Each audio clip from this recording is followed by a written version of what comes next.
The emergency chamber of the Galactic Council had been designed to humble empires, but High Commander Keith of the Zethkai treated it like a private courtroom. He stood beneath the suspended star map in armor, dark as cooled iron, one clawed hand resting on the rail where petitioners usually pleaded for intervention. Around him, 300 delegates watched in disciplined silence while the feed from Hestia Vale rotated overhead. Labor grids, ration queues, heat signatures from barracks, productivity columns marked in efficient red. Councillor Saren of the Valeri had seen occupation worlds before. He had never seen one presented as a moral lecture. Keith activated the next data slate and spoke in the ceremonial register, his voice amplified through the chamber's translation lattice into a low, resonant contempt. The matter before this council is not sovereignty, it is taxonomy. The human strain has, at intervals, displayed useful imitation behaviors, negotiation rituals, technical mimicry, sentiment displays mistaken for ethics. Yet, Hestia Vale proves what Zethkai science has maintained for 6 generations. Under controlled scarcity and corrective discipline, these adaptive vermin stabilize into productive labor classes. They are not peers. They are a bioindustrial substrate. We extracted order from their noise. A murmur crossed the upper tiers where neutral blocks sat. The Kith avian observers folded their wings tighter. 2 delegates from the merchants of Pax exchanged a glance and lowered their eyes to their tablets, already calculating commodity risk. Keith did not miss any of it. The Zethkai had built their empire on the confidence that fear was just another administrative tool. Their doctrine of genetic primacy encoded legal worth at birth, then wrapped law around bloodline as though hierarchy were physics. Officer castes inherited command rights. Breeder castes inherited restricted movement. Conquered peoples inherited obedience. For 2 centuries, systems surrendered before Zethkai battle lines even translated into local space, because the alternative was punitive occupation, followed by demographic reclassification. Everyone in the chamber understood that phrase. Reclassification meant you disappeared from law. He called up Earth's diplomatic communique from the previous decade and dismissed them with a flick of his talons. Human representatives have sent 31 formal protests, 12 requests for inspection, and 4 proposals of indemnity exchange. Their syntax is polished. Their leverage is fictional. Hestia Vale remains a productive possession of the Zethkai war estate. Let this be precise. Any attempted retrieval by Earth will be treated as rebellion by inferiors who have forgotten their assigned place. The chamber lights dimmed as a procedural request flashed from the human tier. Ambassador Sophia Novak stood, straight-backed in the slate-blue uniform of the Terran Diplomatic Corps, with no theatrics and no raised voice. Her expression stayed neutral enough to look almost detached, but Saren noticed the way her fingers settled against the console edge, deliberate, controlled, final. "The United Systems of Earth reject your claim in full," she said. Hestia Vale was founded under charter recognized by this council before the Zethkai incursion. Its population was enslaved by force. Your own registry streams confirm forced labor quotas, family partitioning, and lethal deprivation protocols.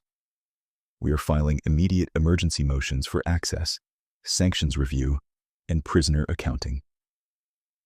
Keith turned his head toward her with the calm amusement of a predator watching weather. "Ambassador, your species mistakes persistence for status. If we wish to negotiate with labor organisms, we would issue tools."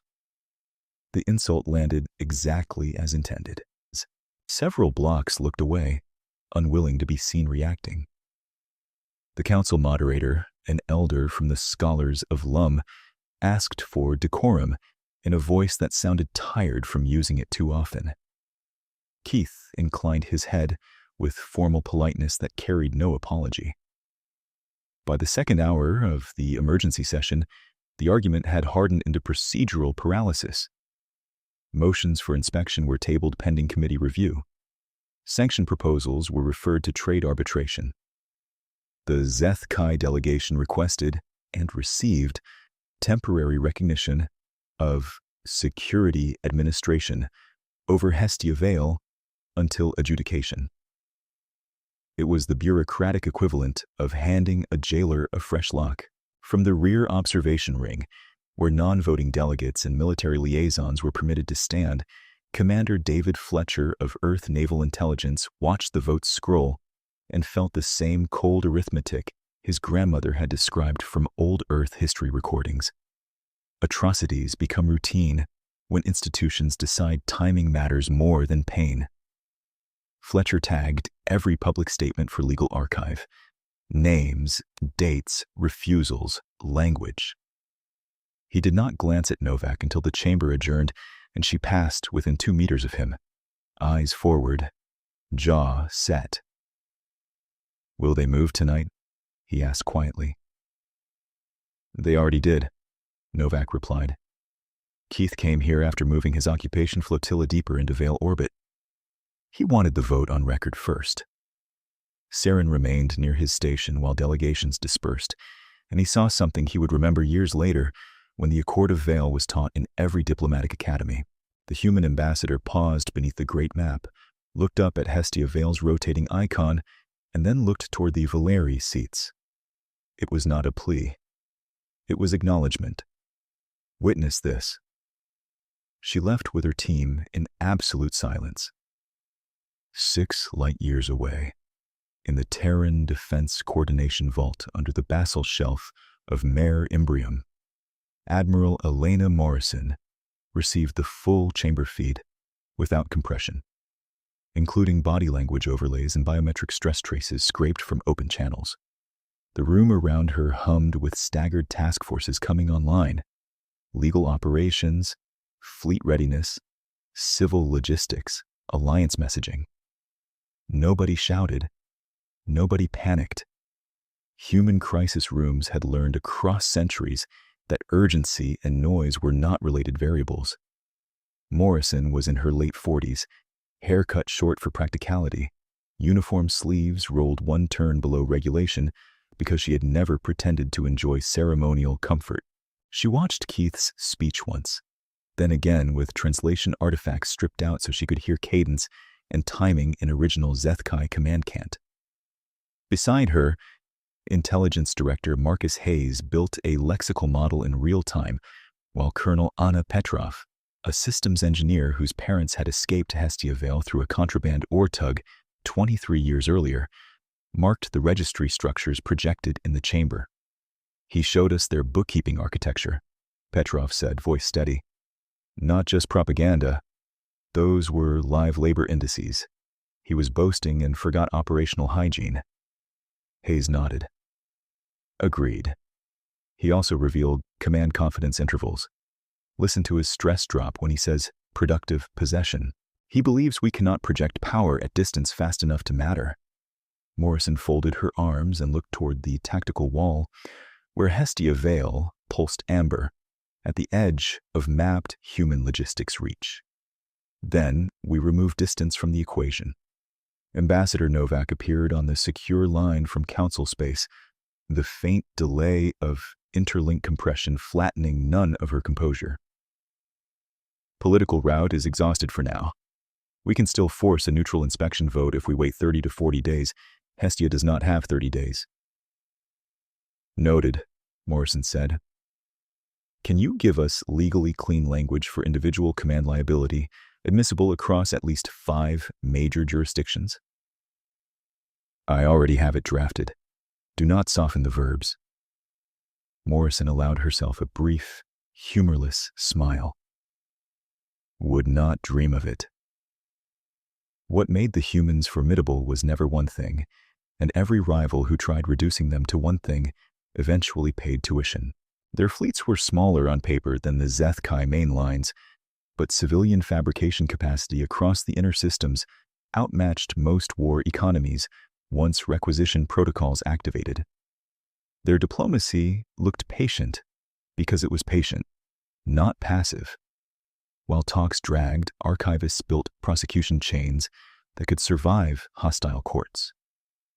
Their military doctrine avoided glorious losses and preferred asymmetry that felt almost rude in its efficiency. Their intelligence services listened longer than others could tolerate and treated language as terrain. Commander Fletcher arrived from the relay pad with council recordings in hard custody. He handed the data crystal to Hayes, then spoke to Morrison without preface. Keith intends to make an example of a failed rescue. He said as much on open floor. Good, Morrison said. Examples work both directions. At 0210 Coordinated Terran Time, the Joint Response Assembly convened under emergency authority. Defense Minister Richard Sullivan chaired by statute, but everyone in the chamber understood where operational gravity sat. Morrison presented a concise threat decomposition. Zeth Kai occupation fleet strength over Hestia Vale, known reinforcement vectors through the Carina hyperlane, expected civilian harm curves if occupation intensified after council cover, and projected windows for successful intervention before labor camp mortality crossed unrecoverable thresholds. No one in the room needed persuasion on whether to act. The question was form, and form determined history. Sullivan leaned forward, fingers steepled. If we issue a warning, it must be enforceable inside the deadline. It will be, Morrison said. We do not send theater. Novak joined by secure holograph and read the draft transmission into the record so every department would anchor to identical language. It demanded release of every enslaved citizen, full withdrawal of occupation fleets, and neutral inspection access to all Zeth Kai labor sites within 72 hours. It listed 60 years of archived crimes by registry ID, command signature, and orbital coordinate. It specified individual accountability for commanders who obstructed compliance. It contained no adjectives. It carried no threat language beyond consequence. Hayes looked up from his pad when she finished. It reads like a court order. That is the point, Novak said. If they refuse, we proceed with legal and military continuity as one operation. Morrison approved the draft with a biometric seal. Transmit to every major system simultaneously.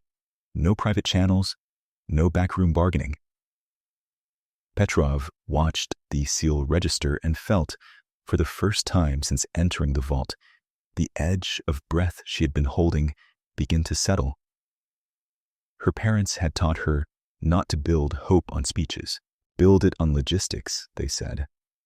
Build it on people who show up with ships and food and names written down so no one vanished quietly. Across the room, fleet disposition maps shifted as reserve groups moved from standby to burn planning. In another wing, hospital transports updated casualty intake protocols and evac corridors. Earth was not making a statement. Earth was setting a deadline. When the transmission went live, Morrison remained standing at the tactical wall, eyes fixed on Hestia Vale's amber icon as confirmation pings cascaded in from system after system. Council Space received it. Frontier Markets received it. Neutral Observatories received it.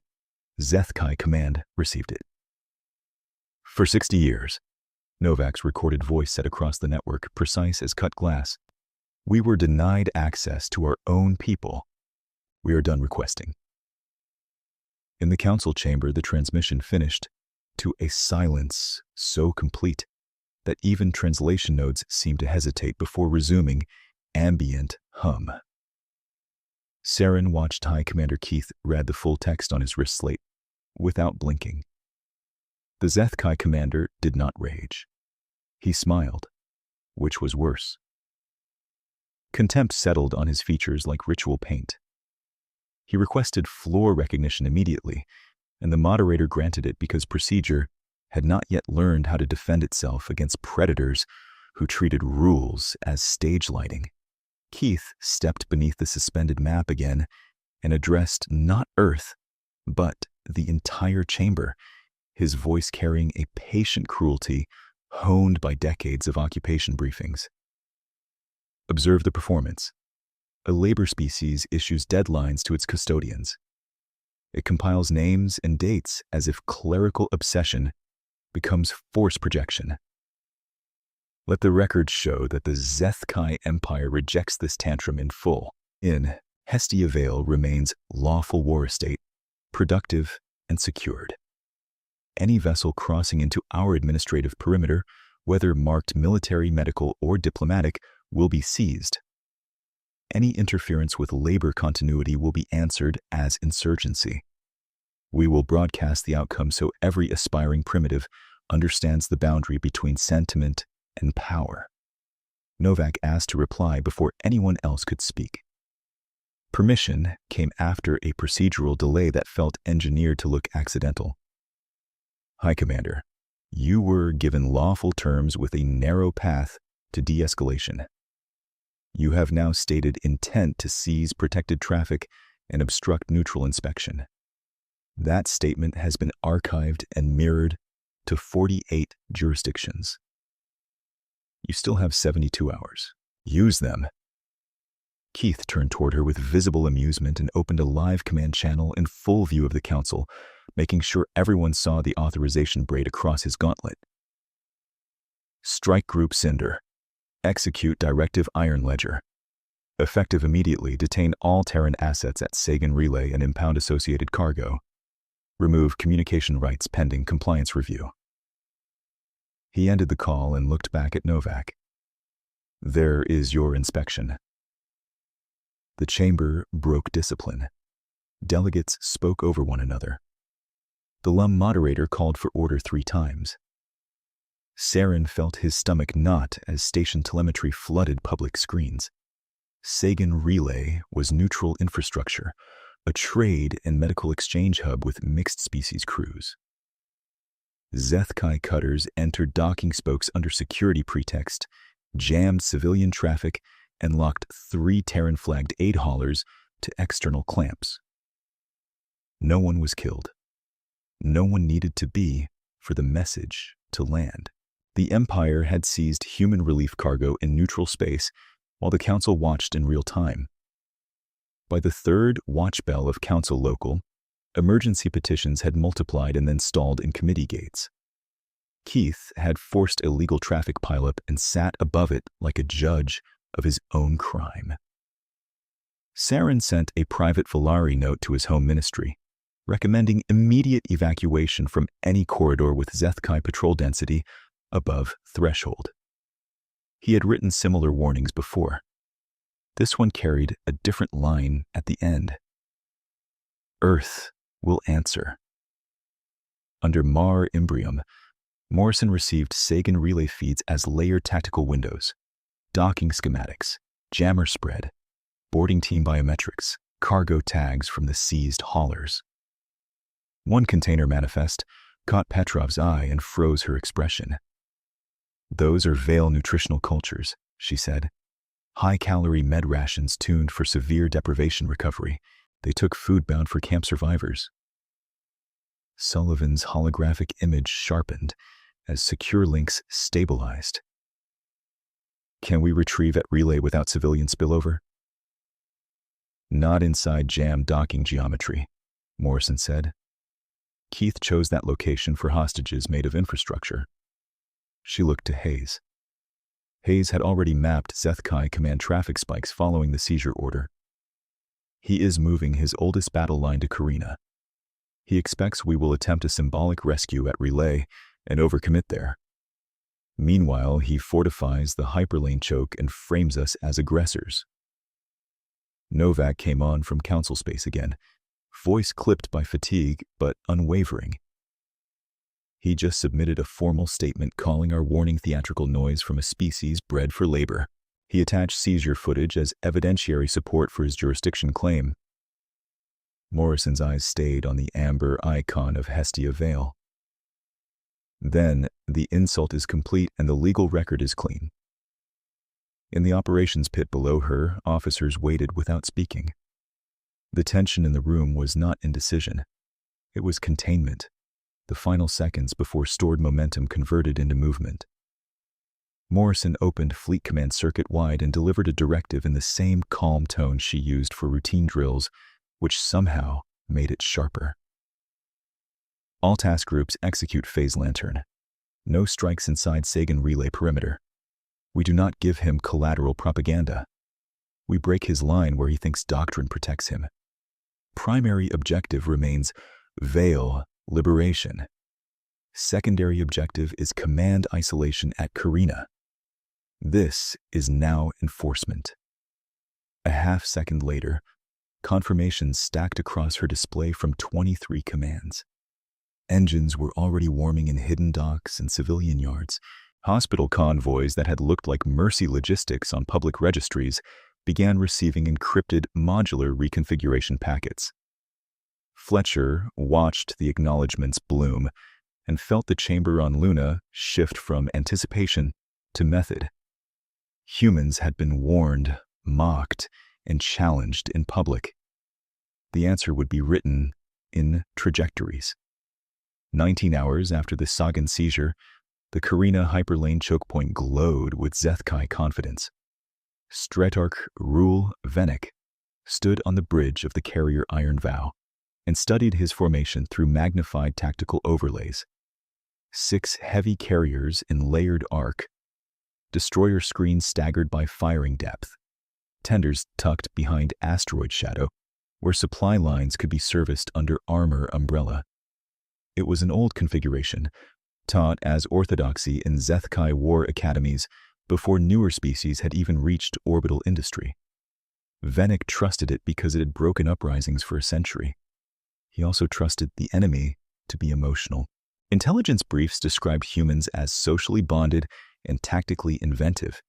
Yet Zethkai doctrine reduced that complexity to a single exploitable trait. They took risks for their own. Hestia Vale was their wound. Carina would become their grave. A junior signal officer clicked mandibles in restrained amusement. Terran contacts entering outer lane. 6 hulls. Registry tags read medical humanitarian convoy. Venek let the irony sit for a moment.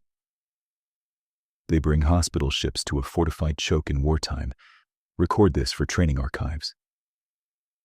The officer obeyed.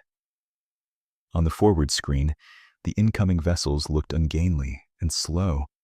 White panels bright against the dark. Transponders broadcasting aid protocols and quarantine clauses in 12 languages. Behind Venek, senior captains exchanged the kind of quiet confidence born from inherited victory myths. The humans had come exactly as predicted. Desperate, moral, visible. "Open a broad channel," Venek said. His voice filled the void between fleets. "Terran convoy, you are entering restricted Zethkai security space under active rebellion sanction. Cut drives and prepare for boarding. Resistance will be treated as criminal violence by subordinate organisms." The human reply came from a captain identified as Ingrid Larson, her face steady under blue bridge light. Stretarch Venek. These ships carry medical and nutritional aid for unlawfully enslaved civilians at Hestia Vale. Your seizure orders at Sagan Relay are on public record. Stand down, clear transit vector, and withdraw your interdiction line. This is your final operational warning. Venek muted her and laughed once, low and dismissive. They inherited their diplomats and mistook that for teeth. He gestured to the tactical officer. "Launch boarding tenders. Disable lead ship propulsion only. I want the others intact for broadcast." By the time his order propagated, the Terran formation had changed shape. Medical hulls split along seam lines that no Zethkai scanner had flagged because they had been manufactured to civilian standards and then rewritten in transit. White plating folded inward. Sensor masts extended. Internal racks rotated and locked. 6 aid ships became 24 compact combat nodes in less than 40 seconds, each smaller than a frigate. and faster than doctrine, considered relevant at capital engagement range. Vennec's bridge fell silent as human nodes scattered laterally instead of charging forward. They did not shoot at carriers first. They fired dense kinetic canisters into mapped drift corridors around the choke point, turning open vectors into lethal debris rivers that forced Zeth-Kai escorts to break formation. Then a second wave of strikes hit the unglamorous targets every empire protected by habit and forgot in legend. Fuel tenders, munitions barges, repair links, command relays floating just behind the proud hulls. Supply Cluster 3 is venting. Cluster 5 offline. Boarding tenders lost lock. Reports hit Vennec in rapid sequence, each one small, each one corrosive. He snapped orders to close screens and recenter carrier arcs, but his reserve wings moved late and then wrong, diverted by authenticated command updates that had arrived seconds earlier from channels carrying his own encryption family. For 13 disorienting seconds, his tactical map showed allies obeying him and disobeying him simultaneously. On a Terran operations deck 2 light minutes away, Hayes watched those same 13 seconds with professional restraint. The command cant intrusion package held just long enough to bend Zeth-Kai reserve vectors toward pre-computed kill zones seeded by the first kinetic volley. Window closing, he said. Window already paid for, Petrov answered, tracking carrier shield harmonics as human mass drivers began synchronized fire from hidden frigates tucked behind asteroid glare. She had spent years studying Zeth-Kai maintenance shortcuts, the places where arrogance made engineering lazy. Human rounds struck those places with impersonal precision. The first carrier lost propulsion and rolled out of formation, not destroyed, simply dead in space with engines cored and launch decks jammed. The second took a relay hit that blinded fire control for 8 minutes, long enough for 2 Terran breacher teams to attach and cut external antenna arrays. The third tried to pivot, broadside and clipped one of its own escorts in the kinetic drift field, shattering tactical coherence across the right flank. Vennec gripped his command rail hard enough to score the medal. "Where are their capitals?" a sensor specialist answered, voice thin. "No confirmed Terran capital signatures in direct lane." That was when Vennec understood the shape of the trap. This was not humanity's main force. This was a scalpel sent to prove that Zeth-Kai tonnage worship had become a liability. He ordered full retreat to Inner Carina Anchor and requested reinforcement from Keith's Central Reserve. The request packet bounced once, rerouted twice, and returned delayed under conflicting priority tags. Across open channels, Terran units transmitted surrender instructions in formal legal language between targeting updates. When 2 Zeth-Kai destroyers powered down and broadcast compliance codes, human fire shifted away immediately and did not return. Vennec registered that detail with unwilling clarity. They were not berserk. They were disciplined and accounting as they fought. 3 hours after first contact, the Carina line had not been annihilated, but it had been broken as an instrument. 3 Zeth-Kai carriers were disabled. 12 support ships were captured or abandoned.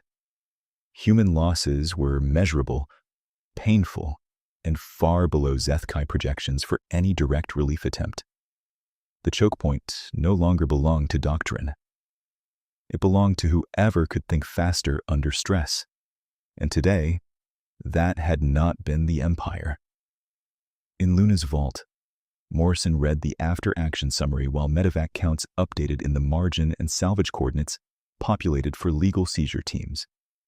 She keyed a short message for network release, approved by Novak's office and unclassified by design.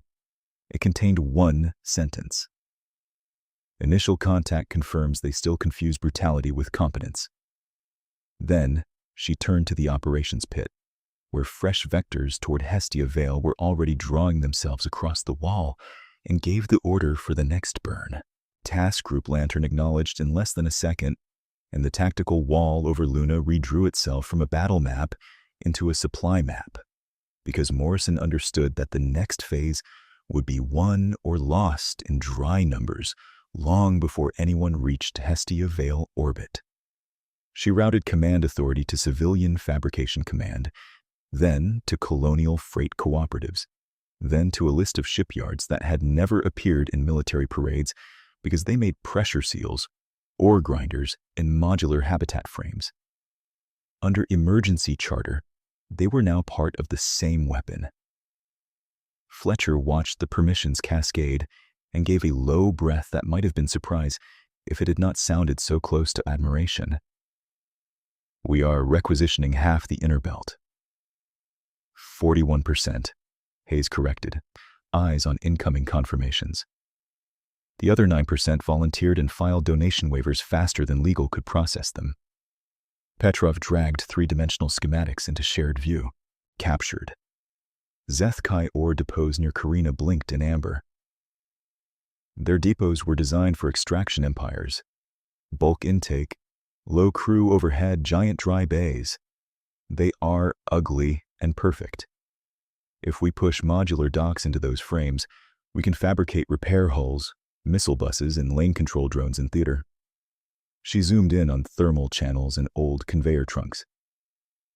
They never armored these shafts because nobody had ever boarded them to build something.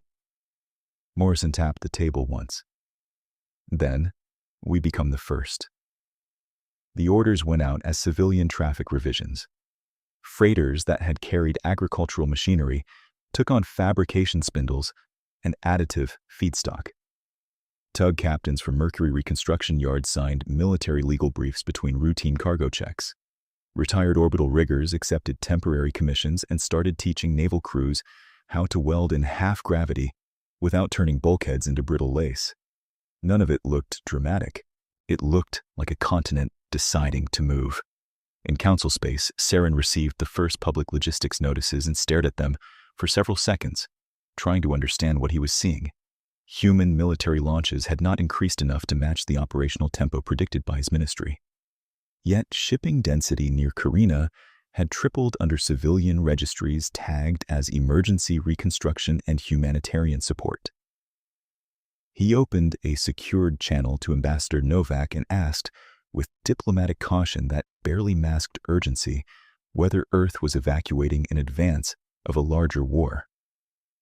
Novak answered from a corridor outside the chamber floor, tablet in one hand, hair tied back tighter than usual, composure precise as ever.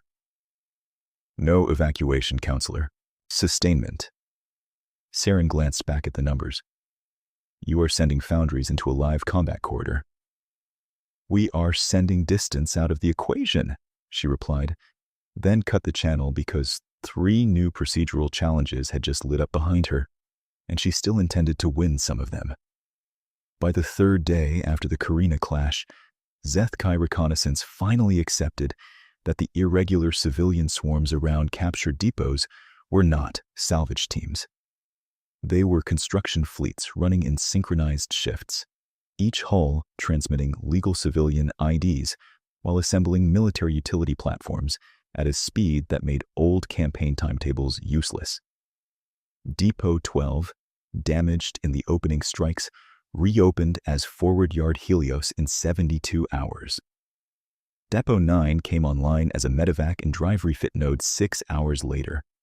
Human crews slept in rotation, welded through alarms, and kept music on open intercom bands because someone discovered it improved pace on long structural runs. When Stratarch Venek received the first confirmed images, he thought his analysts had mislabeled them. The feed showed Terran cargo frames splitting into articulated rings around a stripped asteroid spine, then locking into a dry dock throat big enough to cradle destroyers. More rings followed, then power scaffolds, then point defense pods. Civilian hulls moved with rehearsed confidence between sparks and shadows, escorted by compact combat groups that peeled away only long enough to intercept probing Zethkai scouts. They are building shipyards in a battle zone, his operations officer said, and this time No one on the bridge laughed. Venek's mandibles tightened. How long to full output? Unknown.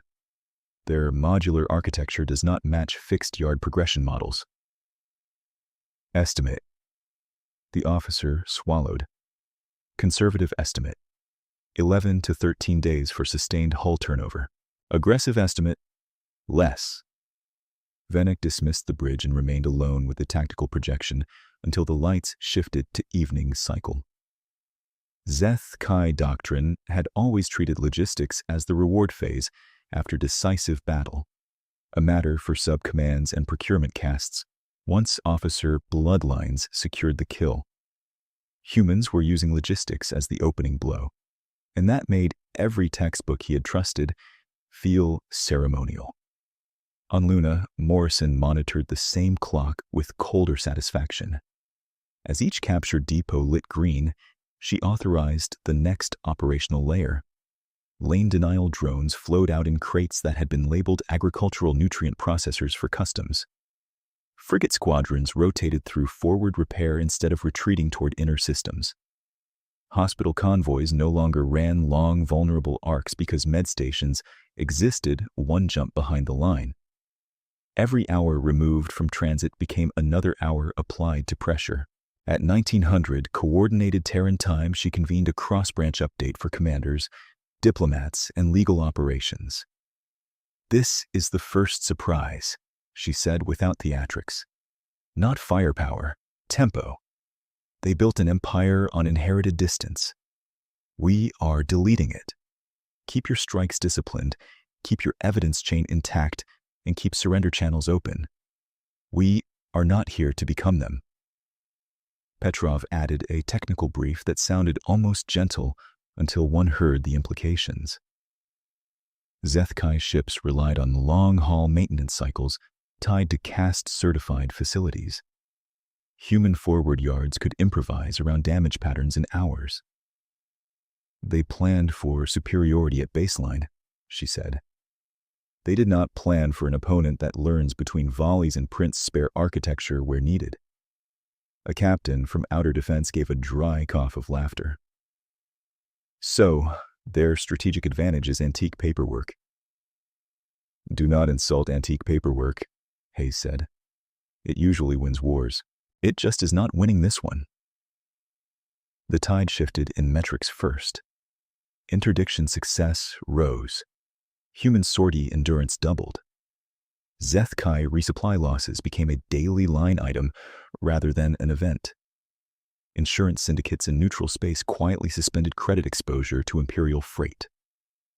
The merchants of Pax announced temporary compliance reviews on all Zeth Kai military-linked contracts, which was diplomatic language for no one wanted to finance a collapsing timetable.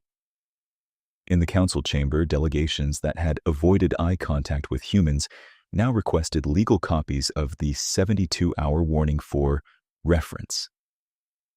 On day 11, Forward Yard Helios launched its first theater-built escort frigate, hull still carrying scorch marks from the depot frame it had been assembled within. The christening was brief. No anthem, no cameras, no speech longer than 12 words. The captain took command, acknowledged tasking, and burned for Hestia. Approach lanes with a mixed crew that included 2 engineers born in escape barracks on Vale.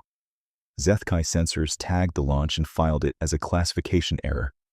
It was not an error. It was arithmetic. At Inner Carina Anchor, Venek entered High Commander Keith's war chamber with the weariness of someone who had not slept and could not admit it. The chamber itself was a monument to Zeth Kai certainty. Black stone walls, victory standards from annexed systems, command dais elevated above every seat to encode hierarchy in architecture. Keith stood at the center beneath a suspended model of Hestia Vale, claws folded behind his back, while senior officers and policy executors formed a semicircle according to bloodline precedents. Vanek delivered his report without embellishment, because embellishment was for victors. Human combat losses remained acceptable by Imperial metrics, he said, Yet the operational trend favored Terran forces at a slope no simulation had predicted. Forward fabrication at captured depots had reduced Terran turnaround windows below Zeth-Kai pursuit capability. Command Cant intrusion remained unresolved. Economic pressure from neutral blocks was growing. If present attrition continued, the Hestia occupation umbrella would face sustained breach risk within one campaign cycle. Keith listened in stillness that read as control until one noticed the scratches his talons had left on the dais rail. "You are telling me," he said finally, "that freight workers and aid holes are dismantling an imperial war estate." "I am telling you our assumptions are no longer predictive," Venek replied. "They are integrating civilian industry with military command as one structure. We planned for a grief assault. We received a systems war." Murmurs moved through the chamber. One elder executor from the breeding tribunals hissed in open disdain. "Then, strike their sentiment center. Threaten Earth population zones, and they will break formation to defend their nest." A logistics prefect, young for his rank and visibly aware he was speaking above station, lowered his gaze and offered a correction. "Respectfully, Prime Executor, they anticipated distributed defense. Their inter-system shields have not thinned. Their convoy signatures suggest depth, not overextension." The elder turned on him with cold fury. "You quote vermin behavior as though it were strategy." Keith raised one hand and silence returned. "The issue is not whether humans can improvise. Lesser species often thrash effectively in short windows. The issue is whether they can endure command pressure once real force is applied." He looked directly at Venek. "Can they?" Venek held the stare. In Zeth-Kai command culture, hesitation could end careers and occasionally lives. "Yes," he said. "Evidence suggests they can endure longer than we modeled, and they are choosing targets that degrade our ability to scale force." For the first time since Karina, Keith's composure cracked into visible anger. "Evidence. Models. You speak like a trade clerk. We are the empire that reclassified 3 sectors in 1 generation. We taught the galaxy that blood determines order." A second voice answered from the edge of the chamber, measured and old. Strategist Irex Tal, retired from line command but recalled for advisory review, inclined his head with ceremonial respect that did not conceal disagreement. "High Commander, doctrine is not blood. Doctrine is memory tested against reality. Reality has changed." The line should have ended the debate. Instead, it split the room. Officer castes trained on conquest precedent demanded punitive escalation and symbolic annihilation, convinced that one overwhelming strike would restore psychological dominance. Logisticians and systems analysts, seeing depot losses and collapsing contract webs, argued for consolidation, prisoner exchange leverage, and controlled withdrawal from non-essential lanes to preserve core worlds. Neither faction could speak its real fear aloud. If humans reached Hestia Vale with momentum intact, the Empire's founding myth of hereditary inevitability would not survive the broadcast. 3 days passed in that argument while skirmishes nibbled at the edges of what had once been secure space. Zeth-Kai crews received contradictory readiness directives. Reserve wings drilled for offensive push at dawn and convoy escort by dusk. 2 mid-ranking commanders were arrested for transmitting casualty corrections deemed morale sabotage. A third vanished after recommending negotiated inspection access to labor sites, an idea now treated as ideological infection. By the second week after Karina, external pressure began to bite in places no war banner could hide.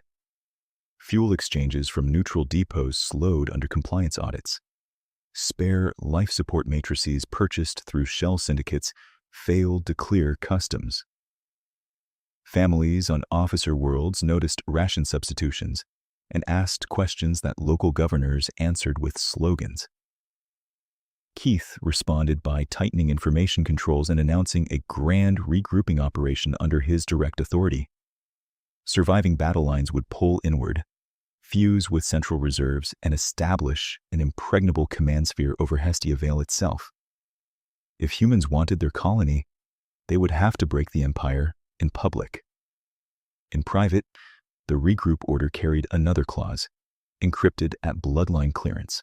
Scour protocol authorization was restored to ready status, contingent on command capture risk.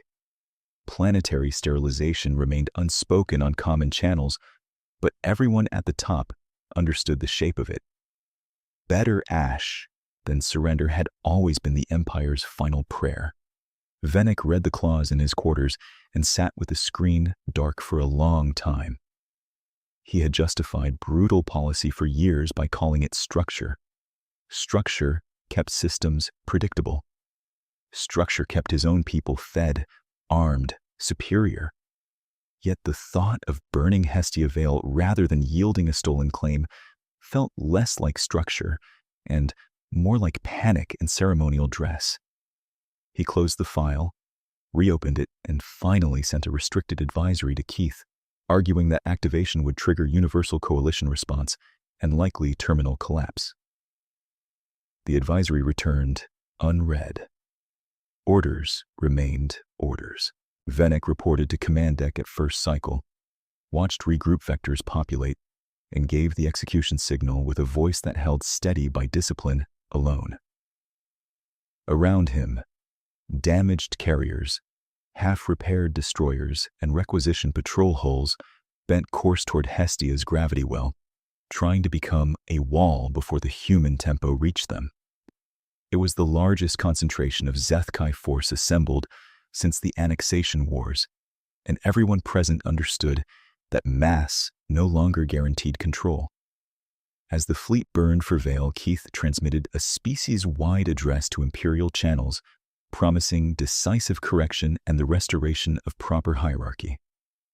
In the same hour, Terran scouts logged the regroup pattern, Morrison approved the next strike packages, and forward yards increased output to continuous cycle.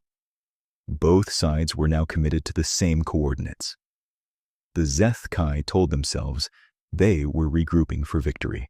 The quieter truth, whispered only in sealed rooms and sleepless minds, was that they were regrouping because their old certainty had failed, and they had not yet learned what to replace it with. Humanity replaced it for them within the next transmission cycle. In the lunar vault, Hayes stood with 3 linguists from naval intelligence and 6 civilian analysts whose first language had been the labor cant of Hestia Vale barracks. They were not glamorous specialists. 2 had grease under their nails from fabrication shifts. 1 had spent a decade repairing ore sorters with scavenged firmware, and all of them understood Zethkai command speech the way survivors understood weather. Official cant was rigid, performative, and obsessed with rank markers. Operational cant, the compressed version used in combat, carried shortcuts officers believed were invisible to outsiders. The Empire had assumed terror kept conquered populations from studying their captors. 60 years of forced listening had produced a generation that could hear every hidden seam. Petrov placed a decrypted command lattice on the table, lines of syntax branching like stress fractures through black glass. They authenticate priority by bloodline signature and procedural cadence, she said. Not just keys. Rhythm. Certain houses issue movement orders with an honor preface that changes by 1 syllable depending on theater status. We can replicate the structure from captured voice prints and push valid ambiguity into their queue. Fletcher looked up from casualty updates. Ambiguity gets us delay. We need more than delay. Hayes nodded. Agreed.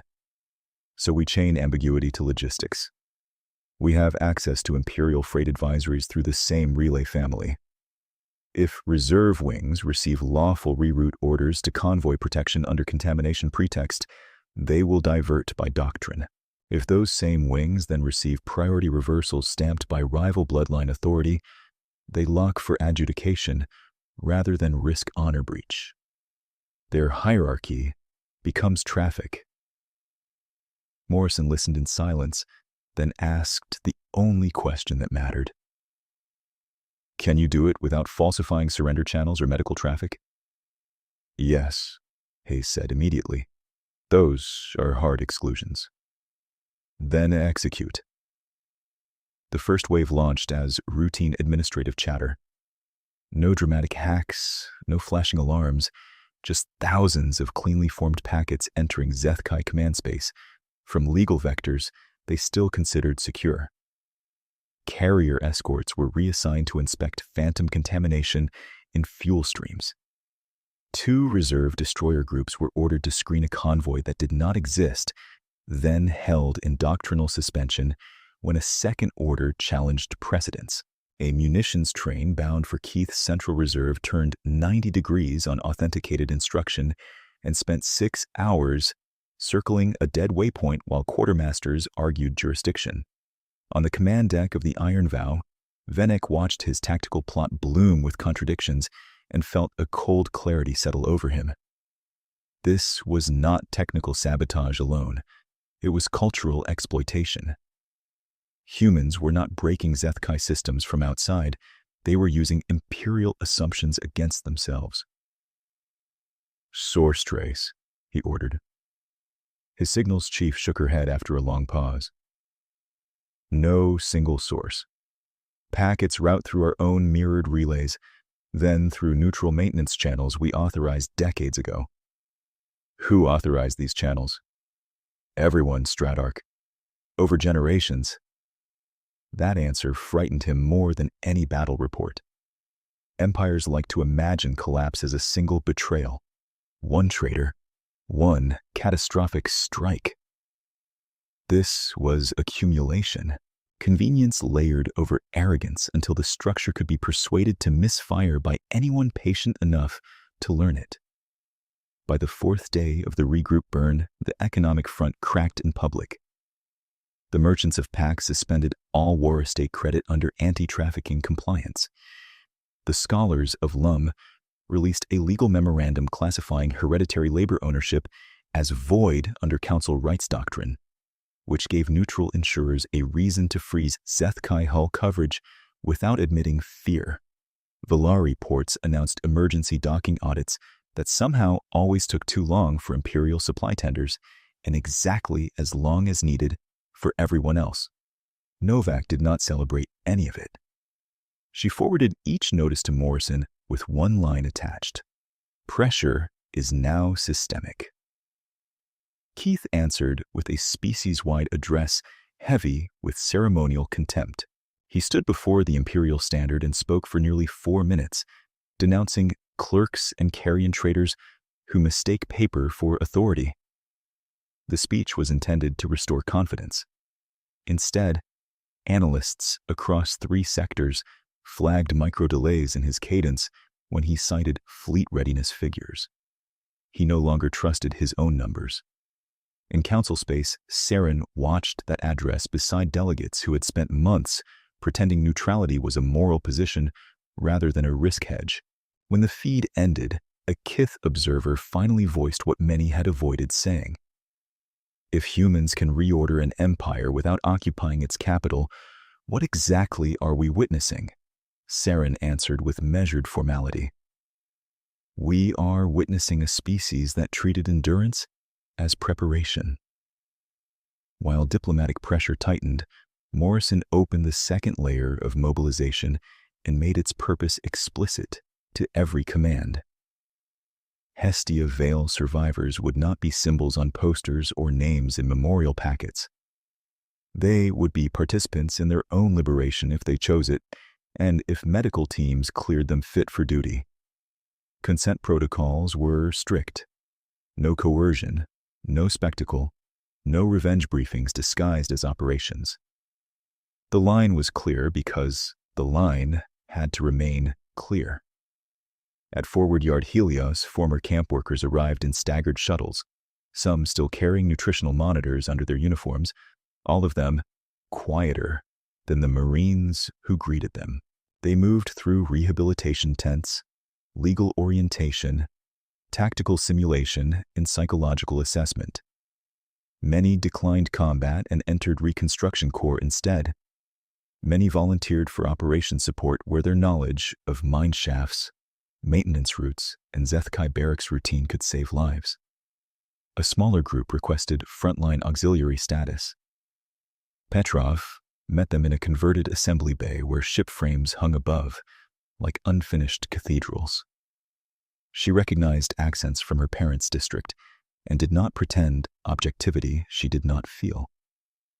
"You are not being asked to prove anything," she told them. "You already survived what they built to erase you.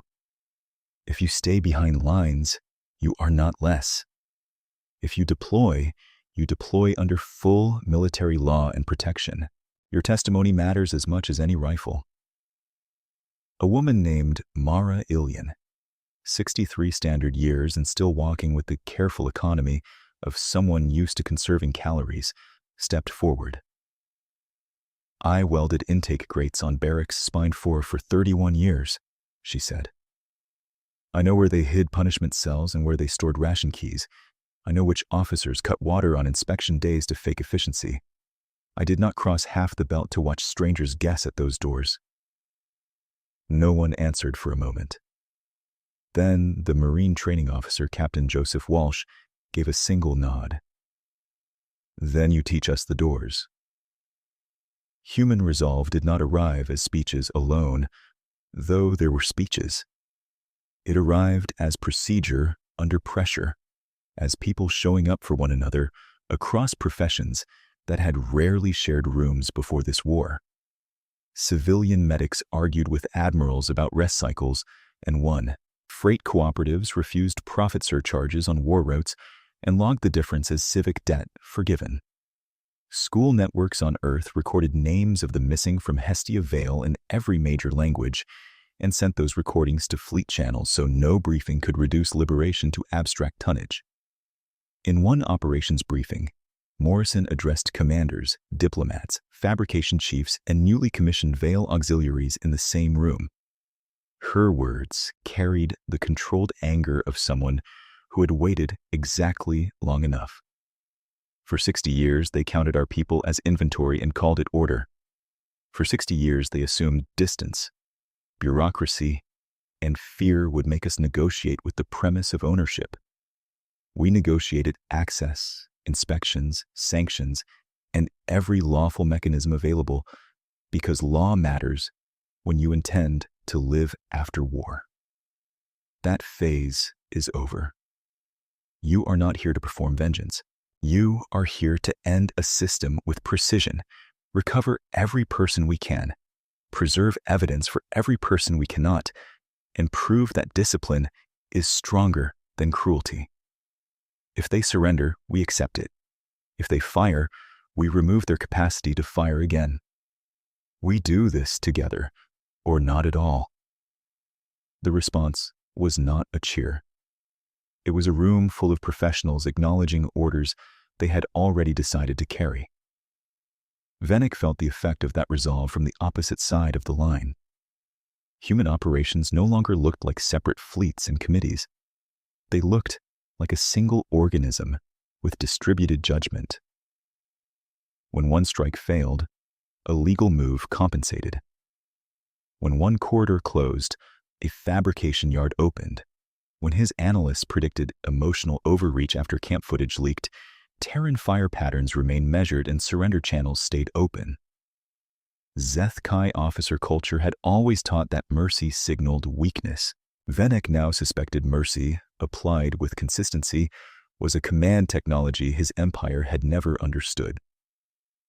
By the time Hestia Vale grew from a strategic icon into a visible disk on forward scopes, the balance had shifted from contest to control. Terran pickets held 3 approach vectors: lane denial grids forced Imperial heavy hulls into predictable channels.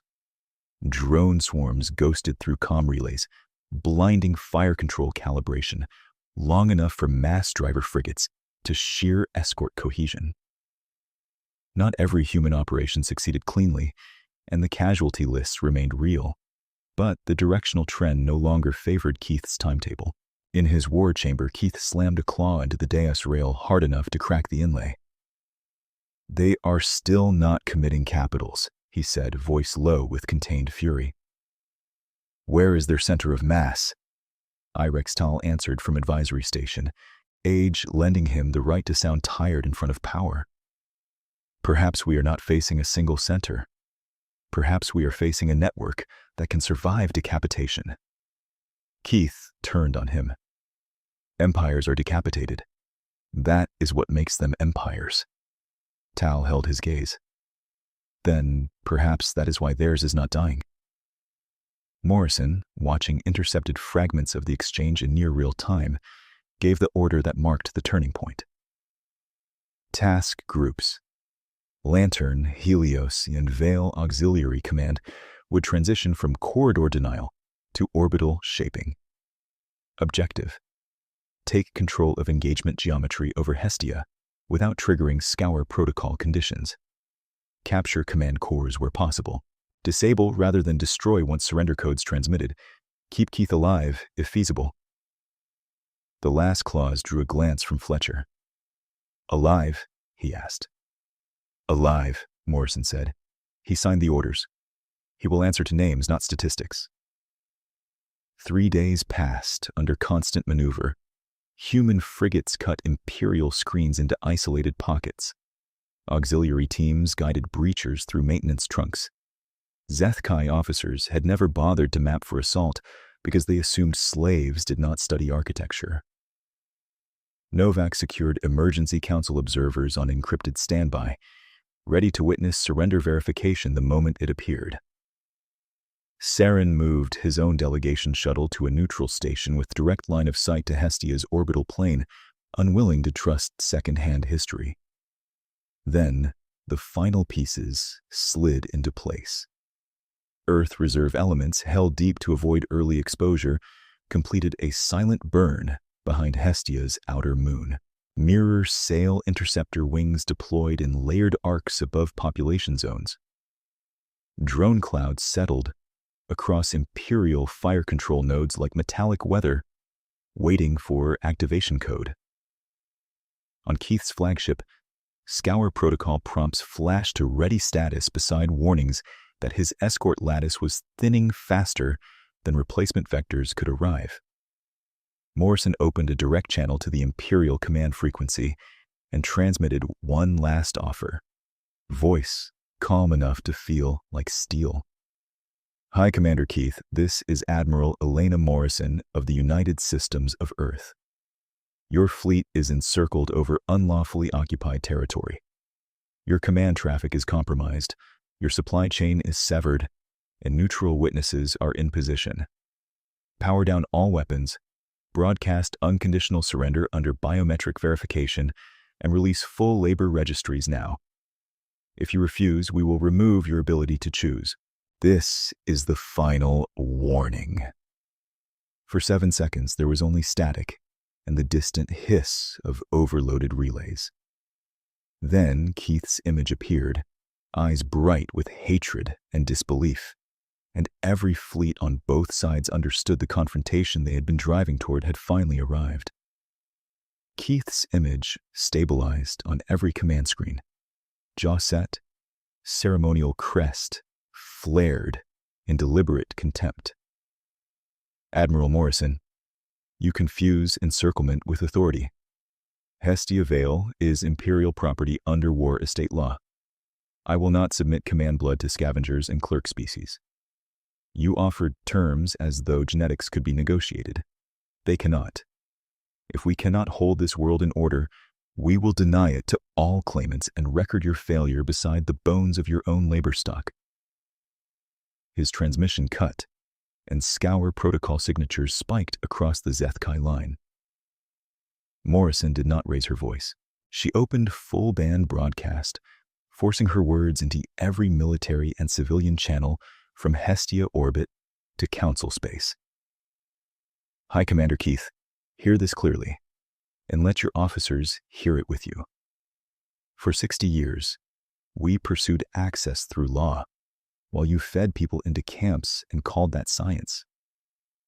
For 60 years, we documented names, while you hid behind castes and bloodline myths.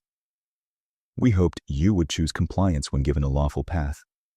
You chose escalation. You now threaten planetary sterilization over civilians you enslaved. We will stop you. We will dismantle every command structure that enabled this, and we will do it under witness, so no one can claim confusion later. To Zeth Kai, crews receiving this. Power down. Transmit surrender codes, and you will live. Continue firing, and your ships will be disabled, boarded, and stripped of command. This is not vengeance. This is enforcement. Execution begins now.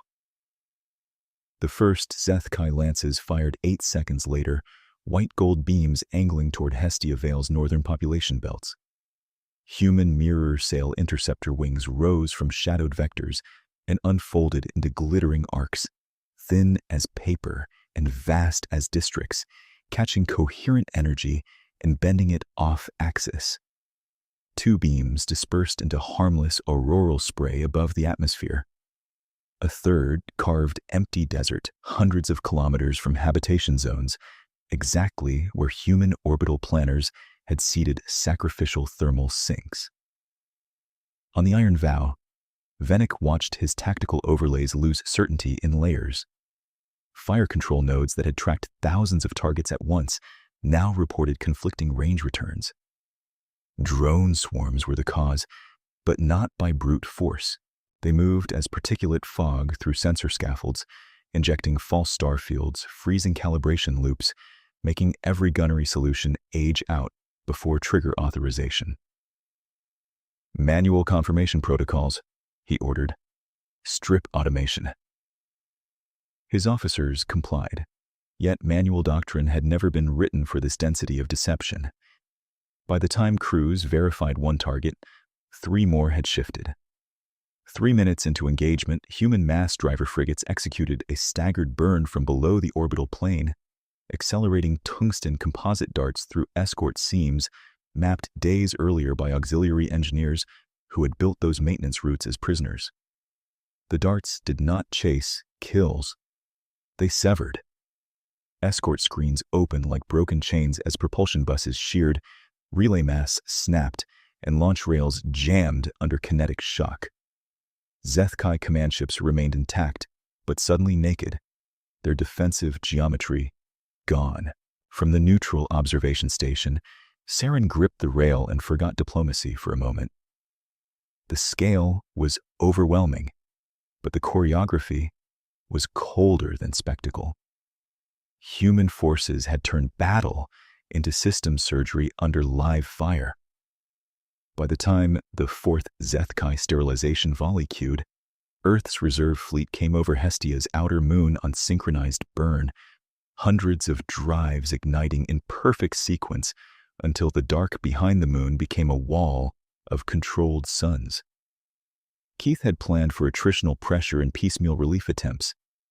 He had not planned for a hidden mass timed to the second with every deception layer already in place. Across Imperial channels, younger officers began transmitting unapproved retreat requests before senior castes could silence them, Morrison's operations deck tracked surrender codes as carefully as target locks. Any hull transmitting valid compliance goes to Amber List, she said. No follow-up fire unless they rearm. She did not need to repeat it.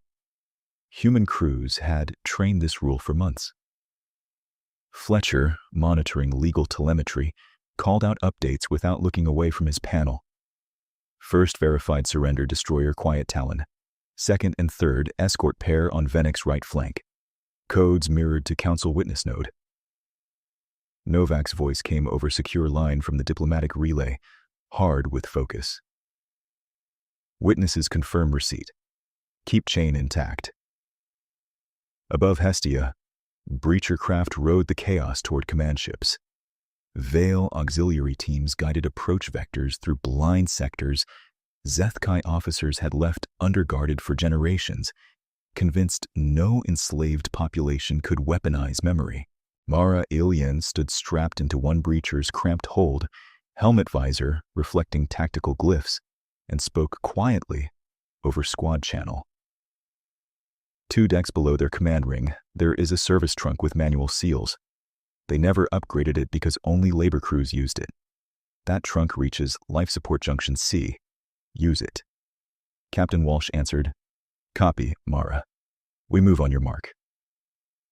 Vennick's carrier took 3 precision impacts along dorsal relay housing and lost uplink cohesion. He could still fight, but not as part of a coherent wall.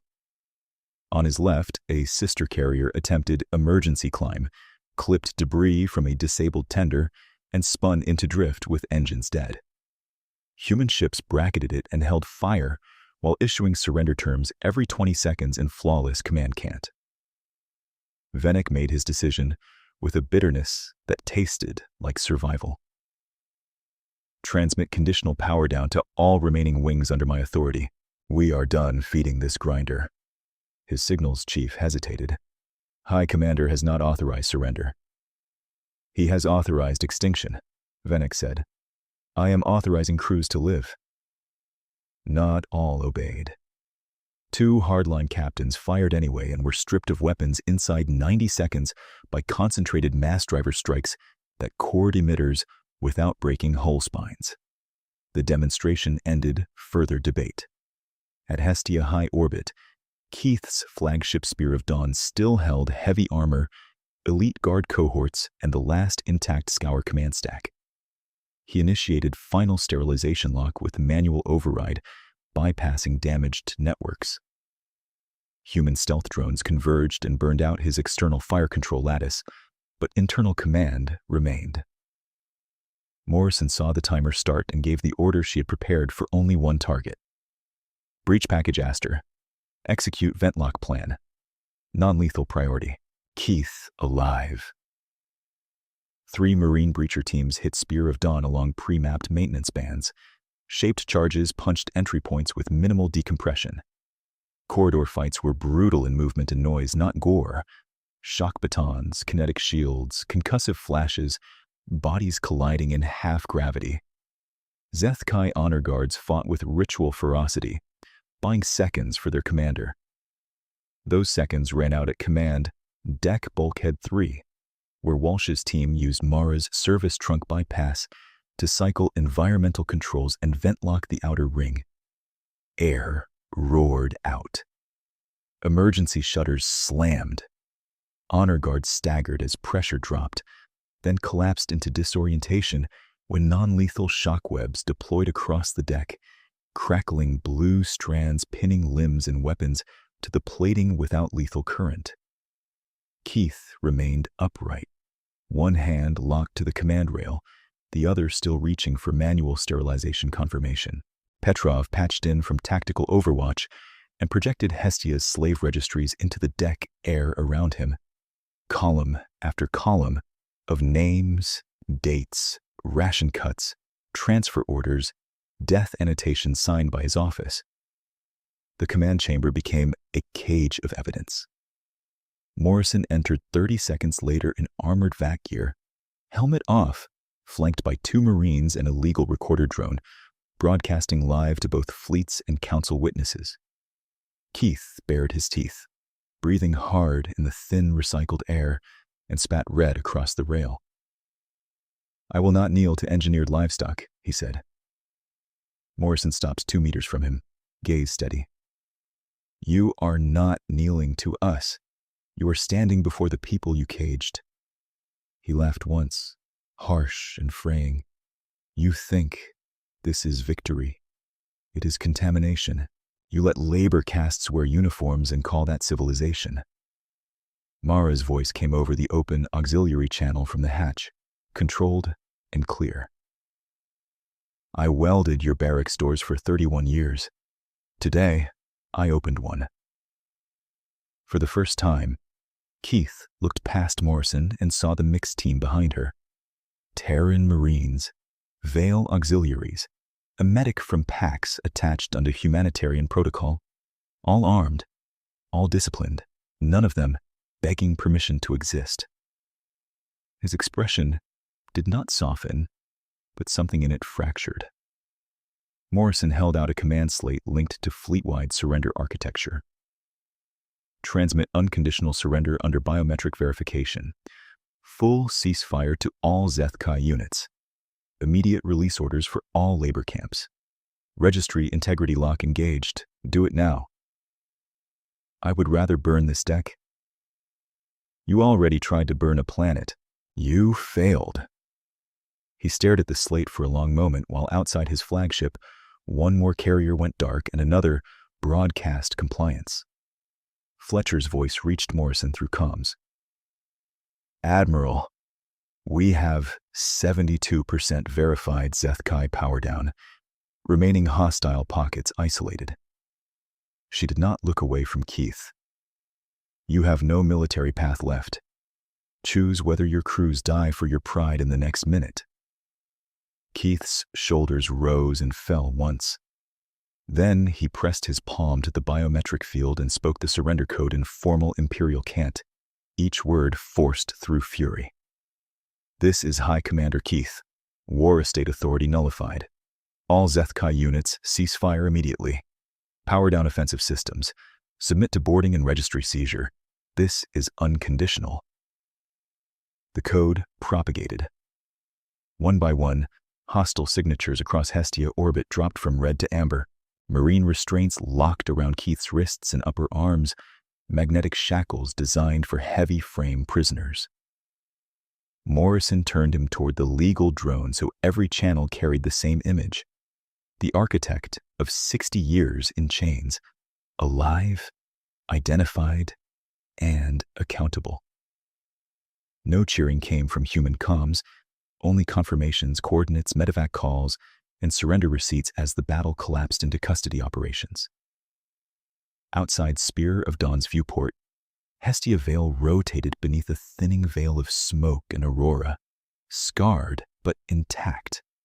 Human ships held formation between the planet and every remaining gun, interceptors still shimmering above population zones, while boarding teams moved methodically from hull to hull, collecting weapons, survivors, and records. The Empire had come to make an example. It had succeeded, just not in the way it intended. On Spear of Dawn, the first order after shackling Keith was not a celebration order but a medical one. Morrison looked at the pinned honor guards, then at Walsh. Webb charge down by increments. Treat burns and pressure trauma.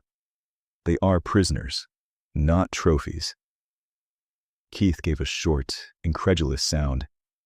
You still perform virtue in the kill room. Morrison did not turn toward him. No. We enforce standards when it is inconvenient. That is the only time standards mean anything. By the time Hestia's second sunrise rolled across the orbital ring, human custody teams had processed 12,000 Zeth-Kai personnel without a single reprisal execution. Weapons were tagged, command implants removed under sedation, and prisoners moved to gravity-stable transports with hydration, nutrition packs, and translation access to legal rights statements. Venick was brought aboard the same processing carrier as junior deckhands and senior captains alike. Rank no longer bought better law or worse law. It bought nothing. He watched a human medic reset the fractured forelimb of one of his gunnery officers and asked, flat with fatigue, why? The medic tightened the splint with practiced care. Because if we become careless when we win, we will be careless when we rule. And then, we are just a new uniform on an old crime. Below them, Hestia Vale's camps opened sector by sector.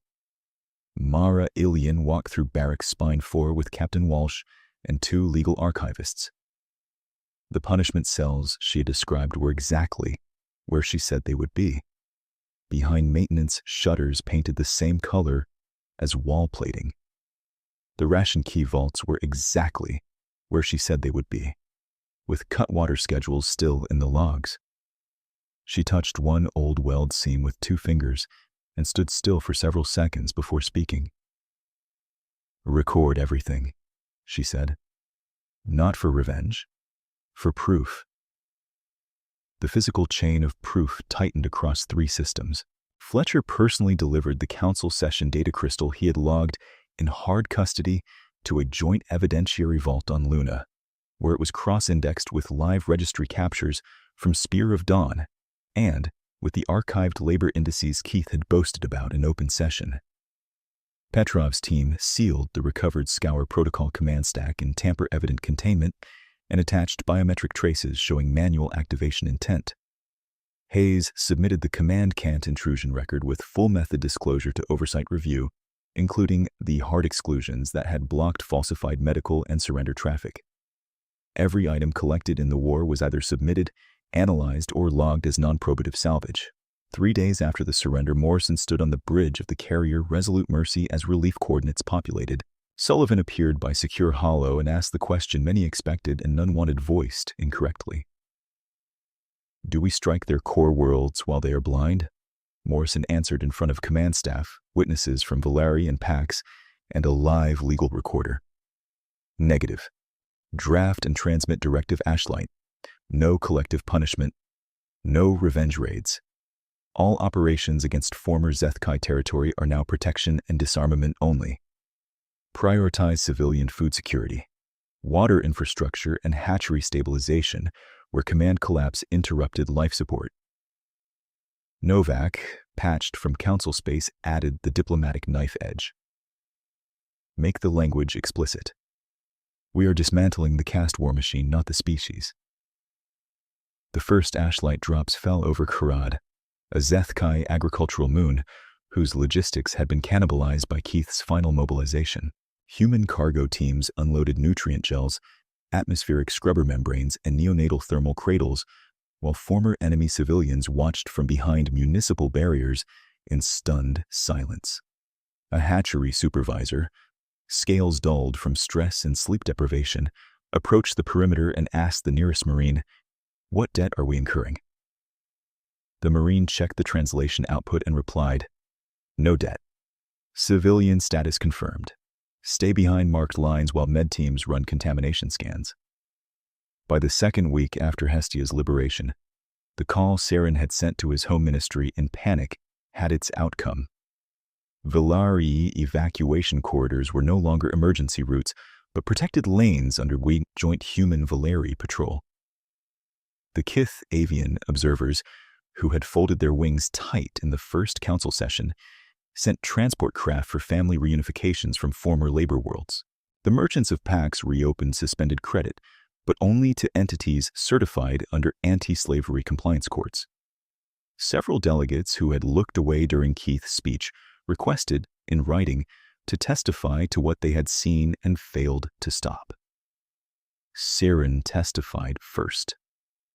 Keith's tribunal opened 51 days after surrender in a chamber built for public transmission rather than ceremony. He stood in restraint at center floor while registry projections turned around him. Names, rations, transfers, death notations, the same architecture of cruelty he had once presented as policy excellence. He attempted the old doctrine in his opening statement, calling genetics a governing principle and occupation a civilizing obligation. It landed as ash. Morrison testified to command decisions. Petrov authenticated registry integrity.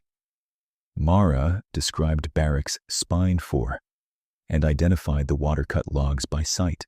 Venek, after a long pause that seemed to scrape him hollow, confirmed that Keith had restored Scour protocol and ignored advisories on coalition response risk.